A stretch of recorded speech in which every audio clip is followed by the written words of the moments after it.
भारत कभी सोने की चिड़िया कहलाता था। यहाँ के मसाले, रेशम, हीरे और दौलत की चर्चा पूरी दुनिया में होती थी। दूर दूर के देशों के राजा भारत तक पहुंचने का रास्ता खोज रहे थे। उन्हीं में से एक था पुर्तगाल। साल 1498 में एक नाविक वास्को डी गामा समुद्र के रास्ते भारत के कालीकट पहुंचा। भारतीयों ने उसका स्वागत किया। वह बोला कि वह सिर्फ व्यापार करने आया है। धीरे धीरे पुर्तगाली भारत में बसने लगे। उन्होंने गोवा में अपने किले बना लिए।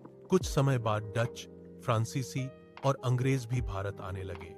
सब कहते थे कि वे सिर्फ व्यापार करना चाहते हैं, लेकिन उनके मन में कुछ और ही चल रहा था। उस समय भारत छोटे छोटे राज्यों में बंट चुका था। इसको राजा आपस में लड़ते रहते थे और मुगल साम्राज्य भी कमजोर पड़ने लगा था।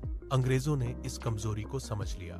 उन्होंने ईस्ट इंडिया कंपनी बनाई और भारत में अपनी सेना खड़ी करनी शुरू कर दी। वे एक राजा की मदद करते और दूसरे के खिलाफ लड़ते। धीरे धीरे उन्होंने भारतीय राजाओं को अपने कब्जे में लेना शुरू कर दिया। फिर आया साल 1757 प्लासी की लड़ाई।